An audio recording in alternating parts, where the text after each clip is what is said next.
சித்ரா பௌர்ணமி அன்னைக்கு கிரிவலம் நடக்கலான்னு சொல்லிட்டு திருவண்ணாமலைக்கு நானும் என்னுடைய ஃப்ரெண்டு ரஞ்சித்தும் போயிருந்தோம். அங்க போய் பார்த்தா 5 கிலோமீட்டருக்கு முன்னாடியே வந்து எல்லா பஸ்ஸும் டிராஃபிக் ஜாம்ல சிக்கிருச்சு.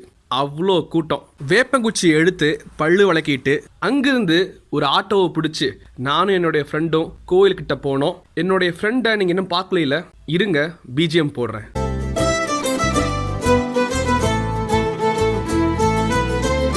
ஒரு வழியா கோவில்கிட்டையும் வந்தாச்சு, கிரிவல பாதையையும் பார்த்தாச்சு. காலையில் ஒரு 7:45க்கு நடக்க ஆரம்பித்தோம். இங்கிருந்து 14 கிலோமீட்டர் நடக்கணும். ஒரு செமையான ஒரு கூட்டம் தான். 30 லட்சம் பேர் 2 நாளில் கிரிவலம் நடந்திருக்காங்க.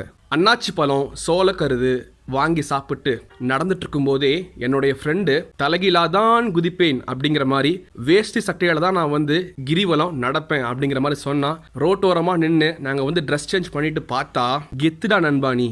ஒரு வழியா 4 கிலோமீட்டர் நடந்துட்டு போகிற வரவங்கெல்லாம் வந்து கொஞ்சம் நேரம் பார்த்துட்டு ரெஸ்ட் எடுத்துட்டு அப்படியே ஃபாரஸ்ட் ஏரியாவில் மான் குரங்கெல்லாம் பார்த்துட்டு இருந்தோம். சும்மா சொல்லக்கூடாதுங்க, food, water, rest room, medicines எல்லாமே வந்து ஒரு ஃப்ரீ ஆஃப் காஸ்ட்லேயே நமக்கு அங்கே கிடைச்சது. வாய்ப்பு கிடைச்சா நீங்களும் இந்த மாதிரி ஒரு கிரிவலம் நடங்க. மென்டல் அண்ட் ஃபிசிக்கல் ஹெல்த் வந்து நல்லாவே இம்ப்ரூவ் ஆகும். லைட்டாக பசிக்க ஆரம்பிச்சுது. நிறைய இடங்கள்ல அன்னதானம் போட்டு இருந்தாங்க. அதுல குறைவான ஒரு கூட்டமா இருக்கிற இடமா பார்த்து தக்காளி சாதம் வாங்கி சாப்பிட்டு டைமை பார்த்தா 1 மணி, அதாவது 5 மணி நேரமா வந்து நடந்து சாப்பிட்டு ரெஸ்ட் ரூம் போயிட்டு சுற்றி இருக்கிற இடங்கள்லாம் சுற்றி பார்த்துட்டு 7 கிலோமீட்டர் தான் நடந்திருக்கோம். நாங்கெல்லாம் வந்து 1 மணி நேரத்தில் 5 கிலோமீட்டர் நடக்கிற ஒரு ஆளுங்க, வேலைக்கே ஆகாது அப்படிங்கிற மாதிரி நினச்சிட்டு ஸ்பீடாக நடக்க ஆரம்பித்தோம். அதே நேரம் மதிய நேரம், வெயிலும் பயங்கரம். ரோடு ஃபுல்லா செம்மையான ஒரு ஹீட்டு, காலை வைக்கவே முடியல.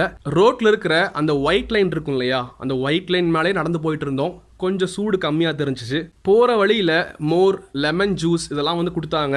அப்படியே குடிச்சிட்டு 14 கிலோமீட்டர் நடந்து ராஜகோபுரத்தை நாம வந்து அடைஞ்சாச்சு. ராஜகோபுரத்துக்கு முன்னாடி ஒரு ஃபோட்டோ எடுத்துட்டு ஃபைனலி மிஷன் கம்ப்ளீட்டட். ஒரு திருவண்ணாமலை சிட்டியவே வந்து சுற்றி பார்த்த மாதிரி ஒரு செம்மையான எக்ஸ்பீரியன்ஸ். நீங்களும் வந்து கிரிவலம் வந்து முடிஞ்சா உங்களுடைய ஃபேமிலியோடையோ இல்லை ஃப்ரெண்ட்ஸோடையோ ட்ரை பண்ணுங்க. தேங்க்யூ.